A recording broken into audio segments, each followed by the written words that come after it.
원포인트 3당 교섭단체 회담으로 정개특위, 사개특위 둘 중에 하나는 한국당 출신이 위원장을 맡는다라는 것은 사실상 얼마 남지 않는 20대 국회를 거의 심정지 상태로 만든 계기가 될 것이다 라고 저는 해석을 합니다.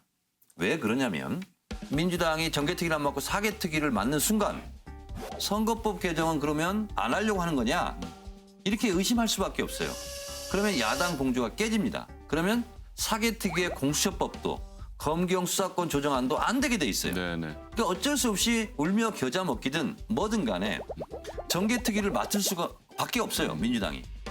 그러면 사개특위 위원장은 자유한국당이 맡죠. 그러면 2달 연장돼 있죠. 2달 동안 사보타지입니다. 진도를 못 나가요. 그러고 30일 날 끝나요. 그러면 법사위로 가겠죠. 법사위는 여상규 자유한국당 의원이 위원장이에요. 90일 동안 또 한 페이지도 못 넘어가요. 심전지 상태예요. 그러면 5개월이라는 기간을 허송세월을 합니다. 그런데 21대 국회 예비선거운동 등록이 12월 14일이에요. 그러면 선거가 시작돼요. 그럼 어느 세월에 선거구 획정위원회를 만들어서 거의 100개에 달하는 선거구를 조정하고 그리고 선거를 치르겠냐고요. 그 과정에서 여야 간의 골이 엄청 쌓일 거고 불신과 불신이 충돌하면서 서로 꼬리에 꼬리를 물면서 이전 투구 또 그런 이전 투구가 없을 것 같다라는 참 비극적인 전망을 제가 하게 돼요. 그래서 앞으로 20대 국회는 얼마 물리적으로 임기도 안 남았지만 그야말로 심정지 상태에서 국민들에게 엄청난 실망감만 안기고 끝날 것 같다라는 불길한 예감이 들어서 제발 이런 일이 안 일어났으면 좋겠다 하는 차원에서 제가 말씀드립니다. 그런 것을 잘 아는 민주당에서 왜 그러한 합의를 해요? 결국 민주당은 한국당을 살리고 정의당을 죽인 거예요. 그리고 우리가 다 국회에서 잘 알지만은 개원할 때의 합의는 다소의 의석 변동이 있더라도 지켜지는 거예요.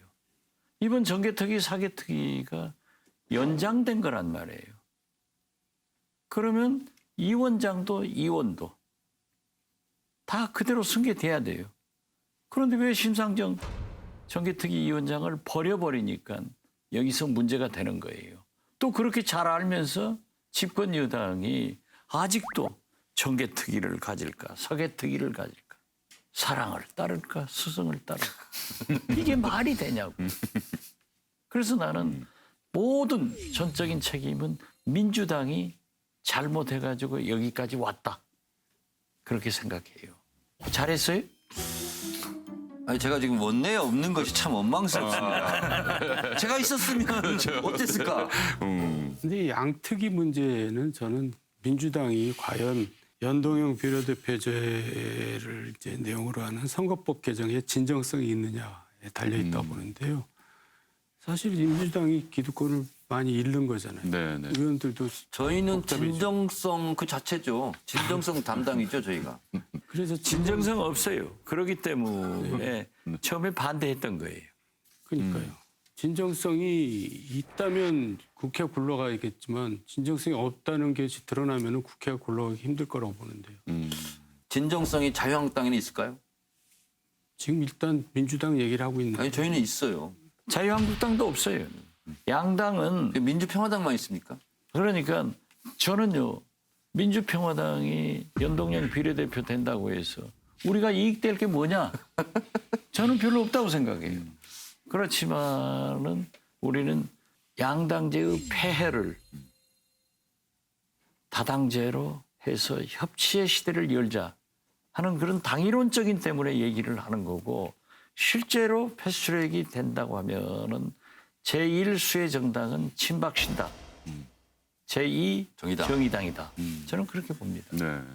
그래서 저는 저도 처음에는 제가 사개특위 의원이니까 정개특은 많이 합의가 됐어요.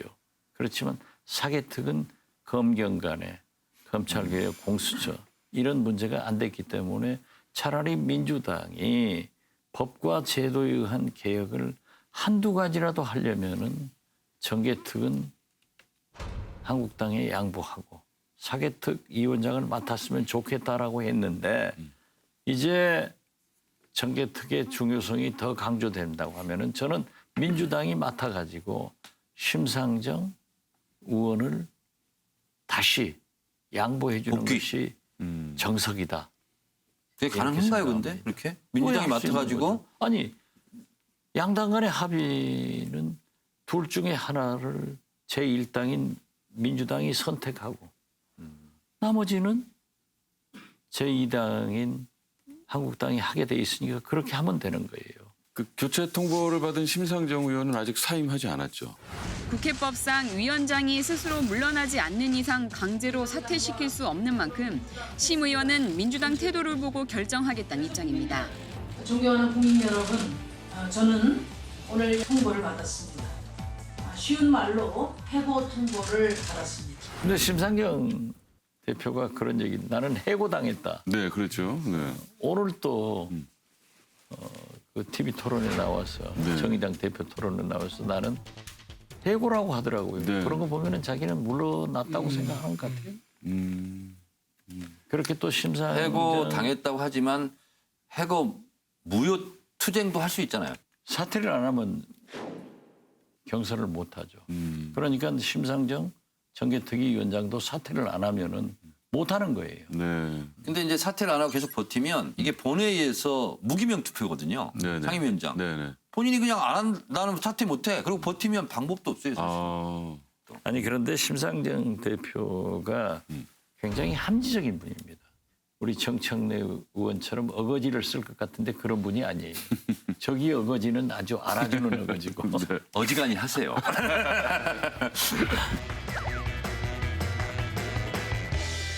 자유한국당 예결위원장 경선에서 김재원 의원이 선출이 됐습니다. 이 경선 과정에서도 문제가 상당히 많았어요. 국회 예결위원장 후보 경선을 위한 자유한국당 의원총회는 시작부터 삐걱거렸습니다. 황 의원은 경선 거부 입장을 밝힌 뒤 의총장을 나왔습니다. 나경원 대표의 리더십을 저는 인정할 수가 없습니다. 황 의원의 경선 포기로 김 의원은 20대 국회 마지막 예결위원장으로 선출됐습니다. 그러니까 자초지종을 얘기하면 네. 김성태 원내대표 시절에 상임위원장들을 이제 다들 원하니까 수요가 많잖아요. 원래는 이 임기가 2년인데 1년씩 서로 교대로 하는 걸로 이제 정리가 됐단 말이에요. 네. 그래서 예결위원장은 안상수 의원이 1년 하고 황영철이 1년 하고 하는 걸로 정리가 됐는데 안상수 위원장이 반년만 하고 그만뒀어요. 개인적인 이유로. 네. 그래서 이제 황영철이 1년 반을 하게 됐잖아요. 근데 반년이 지나니까 이게 다시 해야 된다 이제 이렇게 문제 제기를 한 거죠. 그래가지고 또 황영철은 지금 재판 중이거든요. 네네. 2심까지 지금 당선 무효형. 당선 무효형을 받았는데 그러니까 어차피 당선 무효될 사람인데 뭘 저걸 맡기냐 이제 이런 좀 비인간적인 좀 모욕적인. 이제 그런 상황이 벌어진 거죠. 네. 김재원 위원장 당선되신 분도 재판 중이에요. 대법원에 계류 중인데 이분은 그때 당시 1심, 2심에서 무죄 판결을 받았기 때문에 당헌 당규에 의거해서 당원권이 정지됐어요. 네.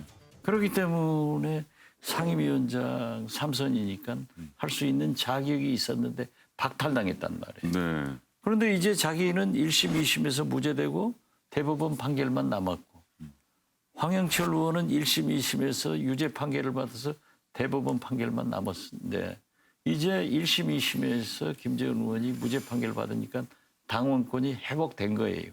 그러니까 나도 해야지 왜 배제되느냐. 네. 그래가지고 경선을 주장하는데 지금 문제는 한국당의 주류가 나경원 대표부터 비박계였다가 친박계로 귀순해가지고 원내대표 됐잖아요. 그러니까 친박 세력들이 주류를 이루니까 경선을 하면은 황영철 의원이 지니까 이분이 그냥 경선에 참여를 하지 않고 비장한 선언을 했더라고요. 네, 네.